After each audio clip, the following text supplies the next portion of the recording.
پھر وہ دسترخوان آسمان سے نازل ہوئی، اس میں روٹی اور گوشت تھا۔ اللہ تعالیٰ نے حکم دیا کہ خیانت نہ کرو، نہ اگلے دن کے لیے ذخیرہ کرو، مگر انہوں نے خیانت بھی کی اور ذخیرہ بھی کیا اور اگلے دن کے لیے اٹھا بھی رکھا، تو ان کے چہرے مسخ کر کے بندر اور خنزیر جیسے بنا دیے گئے۔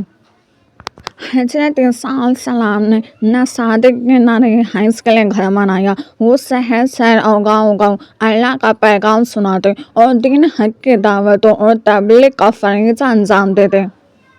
جہاں رات آ پہنچتے وہیں حالت پیش رو سامانے میں سب بسر کر لیتے، کیونکہ ان کے ذات اقدس سے مخلوق خدا جسمانی اور روحانی شفا اور تسکین پاتی تھی۔ اس لیے عام خلقت ان سے والہانہ عقیدت اور محبت کرتی۔ حضرت عیسیٰ علیہ السلام بہت نرم دل اور نرم غصابی اور سادہ مزاج رکھتے تھے۔ ایک روایت ہے کہ جب عیسیٰ علیہ السلام اپنے ساتھیوں کے پاس آئے تو آپ پر ان کا جبہ اور چادر تھی۔ آپ ننگے پاؤں اور پیر گندا بالوں والے تھے۔ بھوک کی وجہ سے آپ کا رنگ زرد اور پیاس کی وجہ سے آپ کے ہونٹ خشک۔ آپ نے فرمایا، اے بنی اسرائیل، تم پر سلامتی ہو، دنیا کو میں نے اس کا صحیح مقام دیا ہے اور اس میں کوئی فقر و غرور نہیں۔ جانتے ہو میرا گھر کہاں ہے؟ انہوں نے جواب دیا، اے روح اللہ، آپ خود ہی بتا دیں آپ کا گھر کہاں ہے۔ فرمایا، میرا گھر مسجد، میرا چراغ رات کو چمکتا چاند، میرا سایہ رب العالمین کا خوف، میرے دوست ہمیشہ کے بیمار اور مسکین ہیں، میرے پاس نہ صبح کچھ ہوتا ہے اور نہ شام کو کچھ ہوتا ہے، اس کے باوجود میں خوش و خرم رہتا ہوں اور مجھے کسی چیز کی پرواہ نہیں ہوتی۔ تو مجھ سے زیادہ کرنے اور زیادہ نفع والا کون ہو سکتا ہے؟ آپ سلام مسلسل اپنی دعوت و تبلیغ کرتے رہیں۔ یہود کو نہ صرف ان کے دعوت حق کے ساتھ بغض و عناد تھا، بلکہ عوام میں ان کی بڑھتی ہوئی مقبولیت ان کے برداشت سے باہر تھی۔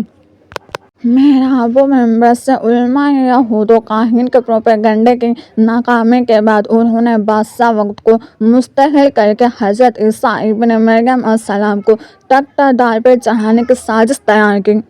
چنانچہ ایک دن ان کے ملک کے نمائندے جمع ہو کر بادشاہ کے دربار میں جا پہنچے اور عرض کیا، عالیجاں، یہ شخص ہم سب کے لیے شدید خطرہ بنتا جا رہا ہے۔ اس شخص نے عجیب و غریب صحبت دکھا کر خلقت کو اپنا گرویدہ اور لوگوں کو بے دین کر ڈالا ہے۔ اب یہ عوام کی اس طاقت کے بل پر قیصر روم اور آپ کو شکست دے کر بنی اسرائیل کا بادشاہ بننا چاہتا ہے۔ اس بڑھتے ہوئے فتنوں کو فوری طور پر کچل لانا بہت ضروری ہے۔ گفت و شنید کے بادشاہ نے انہیں اجازت دے دی کہ وہ حضرت عیسیٰ علیہ السلام کو گرفتار کر کے شاہی دربار میں پیش کریں۔ بنی اسرائیل کے سردار اور کاہن اس فرمان سے بہت مسرور ہوئے اور فخر کے ساتھ ایک دوسرے کو مبارکباد دینے لگے۔ آپس میں طے پایا کہ نہایت رازداری کے ساتھ اس خاص موقع کا انتظار کیا جائے کہ جب خلوت و تنہائی میں ہو تب انہیں اس طرح گرفتار کیا جائے کہ عوام کو خبر نہ ہونے پائے۔ ایک طرف یہود حضرت عیسیٰ علیہ السلام کے قتل کی سازش میں مصروف تھے تو دوسری جانب رب کریم اپنے محبوب بندے کے ساتھ تھا۔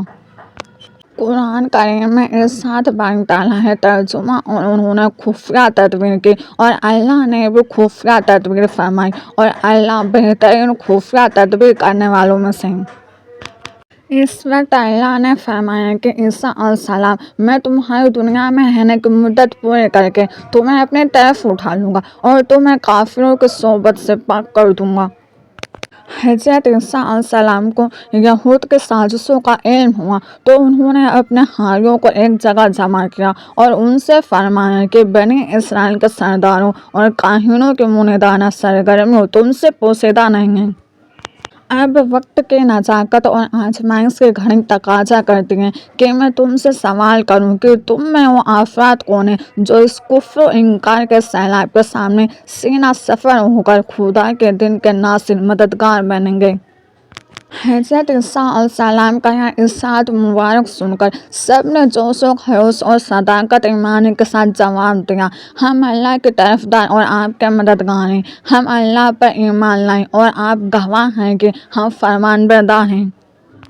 اے پروردگار، جو کتاب تو نے نازل فرمائی ہم اس پر ایمان لائیں اور دل سے تیرے پیغمبر کے پیروکار ہیں، تو ہمیں ماننے والوں میں لکھ لے۔ حضرت عیسیٰ علیہ السلام کی نگرانی میں مصروف بادشاہ کے مخبروں نے ایک روز سرداروں اور کاہنوں کو اطلاع دی کہ اس وقت عیسیٰ علیہ السلام لوگوں کی بھیڑ سے الگ اپنے شاگردوں کے ساتھ ایک بند مکان میں موجود ہے۔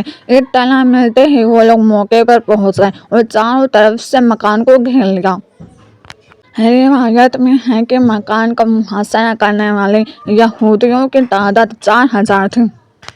حضرت عیسیٰ علیہ السلام کے حواریوں کی تعداد ابن کثیر کی روایت کے مطابق 12 تھی۔ حضرت ابن عباس سے مروی ہے کہ جب اللہ نے آپ کو اپنے پاس بلانا چاہا تو آپ اپنے ساتھیوں کے ساتھ گھر آئے۔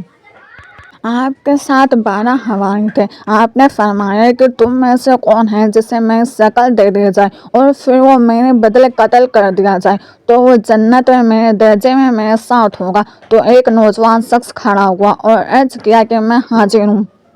آپ نے اسے بٹھایا اور پھر پوچھا، لیکن پھر وہی شخص کھڑا ہوا اور عرض کیا کہ میں حاضر ہوں۔ آپ نے فرمایا کہ ہاں آپ ہی وہ ہیں۔ تو پھر اس جوان کی شکل حضرت عیسیٰ علیہ السلام جیسی ہو گئی۔ آپ نے اسے اپنا کرتا اور امامہ عطا فرمایا اور حضرت عیسیٰ علیہ السلام گھر کے روشن دان سے آسمان پر اٹھا لیے گئے۔ یہودی نے آپ کے سبی یعنی آپ سے مشابہ شخص کو پکڑ کر سولی پر چڑھا دیا، جو 7 روز تک سولی پر رہا۔ قرآن کریم میں اس 7 باری تعالیٰ ہے۔